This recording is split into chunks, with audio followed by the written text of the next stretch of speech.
Hey guys, Paul here once again with VHScollector.com, here to bring you another VHS review, and today we are talking about a movie called Midnight Intruders. But before we talk about Midnight Intruders, I want to remind you guys that we have a crowdfunding campaign going on for the rebuilding and expanding of VHScollector.com. I still have tons of videos to enter into the database, and we're adding some really cool new features, so if you're interested in the preservation of a piece of our culture essentially, check out the details in the link below or the button on this video and perhaps you'll contribute. So let's talk about this movie, Midnight Intruders. Now this was released by Even Steven Productions. Now a while ago, maybe like 7 years ago, I reviewed another title of theirs called Swingers Massacre. In that video, I mentioned an article that I read where the owner of Even Steven Productions was like the son or the relative of the producer Dave Arthur. At least two of their films are Dave Arthur films, Swingers Massacre and Midnight Intruders. Let's look at the cover here because it's so incredibly misleading. We have a guy climbing up a ladder into someone's window with that very scary looking knife. In the corner it reads, "You could be next." There's actually a sticker on the cover that reads, "Warning, contains sexual situations, nudity, violence, and language. Not recommended for children under 17. So this is clearly advertised as a slasher film. Now let's read the back. In a house not unlike your own, on an average street in a neighborhood you might even know, Alice waits for her lover. When he arrives, the two are unprepared for the terror that comes when the night creeps and the lights are turned off. The upstairs window is unlocked and the curtains are drawn. That one night turns into a grisly adventure into a macabre. Alice's nightmare has just begun. No one is safe from the midnight intruder." So, it's so misleading. We'll get to the specifics of the plot later, but I just find it almost like a bold-faced lie, the synopsis. It's not even like an exaggeration. I mean, it vaguely references what actually happens in this movie, but there's so many inaccuracies in it. I find it so incredibly interesting. You might also notice on the back that there's no running time, and there's a specific reason why they leave out the running time. This is quite a short film. It's about an hour. They were very, I guess, conscious of what they had here. They knew that they had this really sleazy movie that was only an hour, and they're gonna try to repackage it for the horror market. And so, of course, most video stores, all video stores essentially, had this in the horror section. Now, there are some horrific, I guess, moments in the movie, but it's mostly like a sleazy, softcore porno. Some people think that the title Midnight Intruder is a retitle of the movie to appeal to the video market. But when you watch the movie, it's very obvious that the title card is part of the original film print. So this was originally released as Midnight Intruders.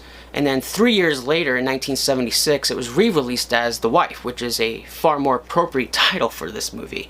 And I just find that interesting. I looked online, I couldn't find any movie posters or anything for this original release. For the original theatrical release of this movie. Now when you start the cassette, it actually has two trailers before the movie. It has a trailer for this movie, and it has a trailer for Swingers Massacre. Now both of these trailers were made by Even Steven Productions, and they're definitely edited together to sound like a scary slasher film. There's this narrator who does the trailer with this really scary voice. I actually love the voice that they use for the trailer. It's so demonic. I love it. Swingers Massacre. Let's swing. Coming to a video store near you. It totally puts a slasher horror spin on these movies. And although there's some dark moments in both Midnight Intruders and Swingers Massacre, these are not really horror movies. They're weird, they're out there, but I would not call them horror slasher movies at all. Now Gary Graver is a very prolific cinematographer. I think he's done like almost 200 movies or something. Mostly sleazy movies, but in the genre he's sort of a legend. It's incredibly interesting that he could go from something super sleazy like this to working with Orson Welles. This is actually his 8th film. But when you watch it, you wouldn't think that at all. It's an awful, awful movie. Terrible directing, terrible editing, terrible cinematography. I mean, it must have taken him a while to get as good as he eventually did, I guess, because this is just an awful movie in general. So you would think, I guess, in the 7 previous movies he would have learned a thing or two, but I guess not. Or maybe he just didn't care about this release. I could just imagine him and a buddy producer sitting at a bar, chit-chatting and talking about, hey, let's just make a movie. Bob down the street said he would appear in a movie, and so they just squeezed this out. The film opens with a married couple having sex. Lots of it. Not only is sex happening, but airplanes are taking off and landing at the local airport. This nonsense lasts for about 5 minutes. We then learn the husband must leave to San Diego for business.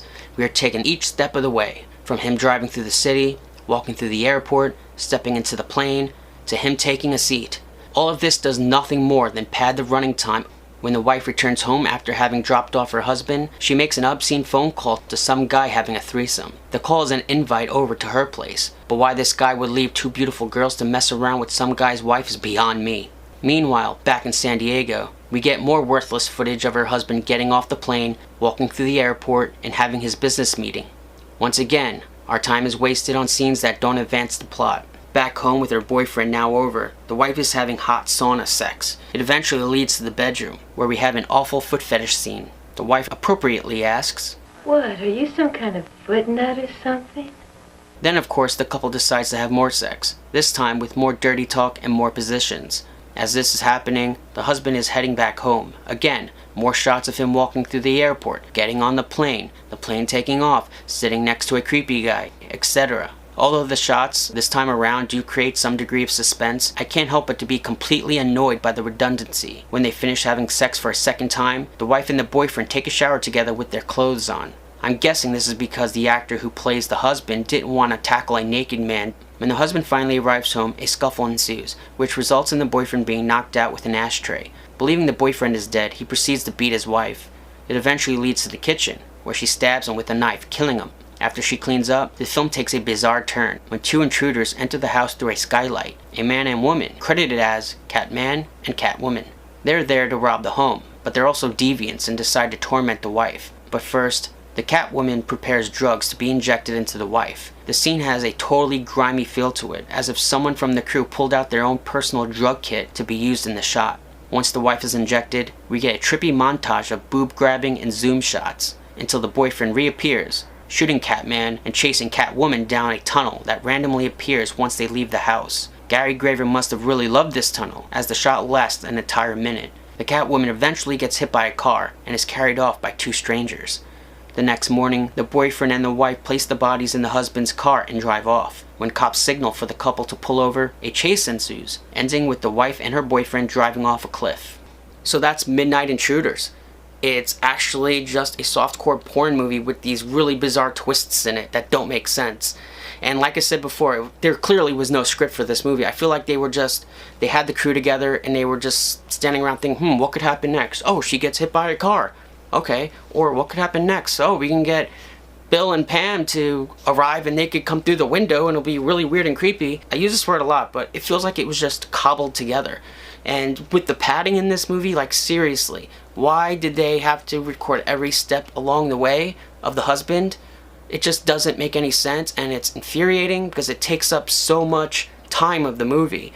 It's just padding. Despite how padded this movie is, it's still only an hour.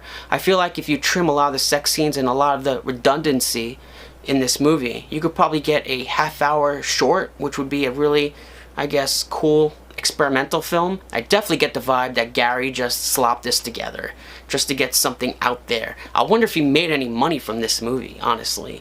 I wonder where it played. I can't find any records for the original theatrical release of Midnight Intruders. Can't find any information about it. So would I recommend Midnight Intruders? No, not really. I mean, if you're a VHS collector, it's a cool oddity to have because the movie is so different than the packaging. And also the tape has some really silly trailers on it with the spooky voice. I just love them. But otherwise, if you're looking for a cool slasher flick, this is not it. This is a movie from 1973.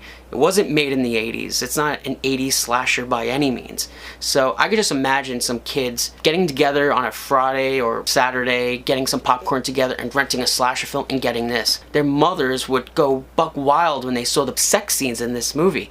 So this has been Paul with VHScollector.com, and I have more reviews. So stay tuned and I'll see you guys next time. Thanks.